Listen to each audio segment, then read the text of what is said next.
I feel very proud to be an Indian, and I'm sure a lot of people feel. But corruption bothers me, and I'm sure you also spoke about it.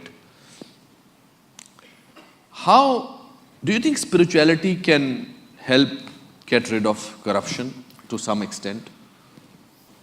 So let's understand this corruption, because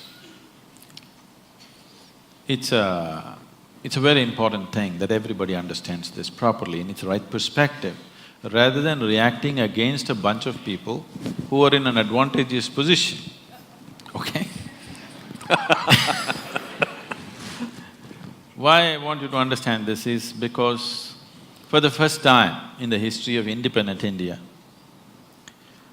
these 64 years, that means 2 generations of people, they have at least 50 to 60% of them have had such a bad deal.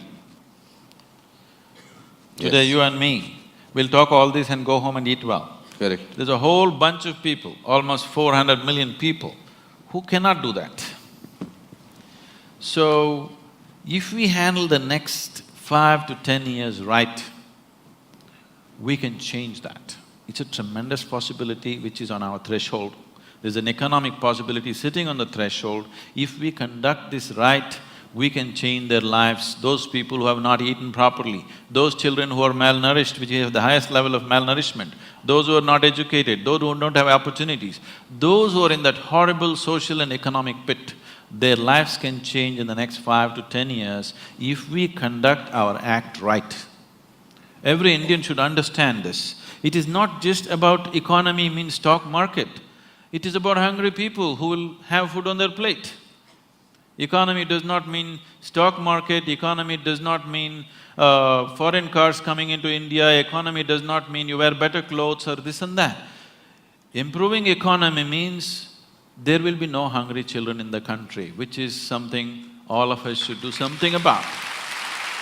And that possibility is being jeopardized.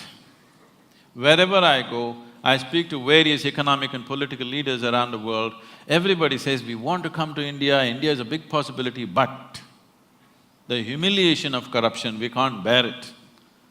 Because it's not just about money, they're willing to pay a percentage and get the work done, but the humiliation that they put through on a daily basis, which we have gotten used to, they're not willing to go through that. They said, it doesn't matter if we don't do business, but we don't want to come there and go through all that rubbish. So, this possibility is being jeopardized by a handful of people, or it is wrong to say it's a handful of people, it's a nation full of corruption. Correct. Because how many people in Mumbai streets, if there is no policeman, will stop at the red light? I think only 10% will stop. So these 90% are corrupt people. If you make them the chief ministers and prime ministers, you know what they will do? So instead of just calling it by one bad word called corruption, we need to understand, we as a society are trying to move from a feudalistic way of managing our lives to a democratic way. The democratic way has still not sunk into us. So I am saying in our psyche, we are still feudalistic in nature, but we are trying to run a democracy. Democracy will not happen with an active sense of education as to what is democracy, what is the power of democracy, what it means, what is the responsibility of living in a democratic society. This has not been done. We just took democracy from the British and we think if they just put their vote and get their fingers dirty once in 5 years, everything is settled. No, we have not educated people. We are still a feudalistic society acting to be democratic. So how do we do that? Means it's It is only because common people are not participating in the democratic process. Yes. Participating in the democratic process does not just mean once in 5 years you cast your vote. Most people don't even do that. But I'm saying even if you do that, that is not enough.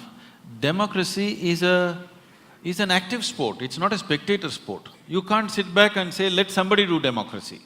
Democracy means you are the boss, you can't sleep on it. You have to be active to everything around you. If you do not bring that consciousness in people, that awareness and activism in people, it'll not work. At the same time, for everything you protest, for everything you call a bandh, for everything, it's our culture, People have understood the technology of how to stop the nation, Bandh, Hartal, but how to run the nation, it's a different technology. I am saying, at least once a month, in your street, in your region, whatever is the sticking points in your area, in your street, just make a list of that, get a few people together, whoever the councillor, the MLA, call him for a meeting, talk to him what needs to happen. Casting vote once in 5 years is not good enough because you employ somebody and you don't see that he works. That is not… doesn't make sense, isn't it?